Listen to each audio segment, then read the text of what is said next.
Chapter 10. The only solution. We have now entered a time in which anyone who sets about doing something without any truly liberating directedness, trying to release himself from the ordinary daily bustle, will suffer very schizophrenic ailments.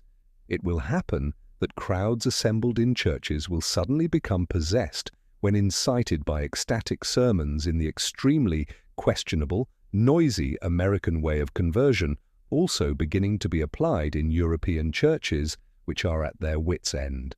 A negative, dematerializing force will then explode like a bomb, and the majority will not be able to recover. The majority of people will come to shun the churches, and the churches will be destroyed by their present-day propaganda, leaving behind innumerable victims. It will also happen that countless people attending various metaphysical seances will leave such meetings incurably mad. An overall process of moral poisoning will overtake every negative person, and in the future no human being will constitute an unknown quantity, but will be either black or white, and nothing whatsoever in between. It will happen that man will only feel safe in rock-hard dialectical life without any idealism or cultural relaxation. For it will happen that in the crowds sitting together in concert halls when famous orchestras are playing classical music, a music of uplifting nature, for example, Beethoven's symphony with the lovely "All men will become brothers," the music will unleash new impulses seizing the blood. When these sound waves are poured out over the audience, hundreds of people in the concert hall will become unwell, since the radiations of the new period will flow in via the sound waves for which they had opened themselves. All the organs directed to the right will suddenly become negatively susceptible, totally overpowering these people with all the consequences involved. Then no one will be able to afford a pastime in which the more moral cultivated feelings are influenced, without the penalty of a violent malady which in many cases will be incurable. Thus no one will be able to pretend or go on remaining at the speculative side of things.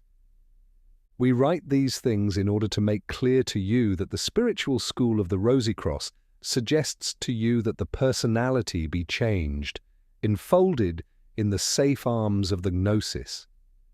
Nothing will happen to you other than happiness, gladness, and uplifting when you follow John to the Jordan and straight through the Jordan to meet Jesus the Lord into the sepulchral temple of Christian Rosy Cross. He who has the Son has the new life. There is no way back for one single child of man. You could only try to withdraw from the rock-hard dialectical masses. Many will begin to sever themselves from the group that is going forward in order to elevate themselves by means of a negative culture, by means of natural religion, art, and science. Yet without exception they will be dragged along in an accelerated negative dematerialization.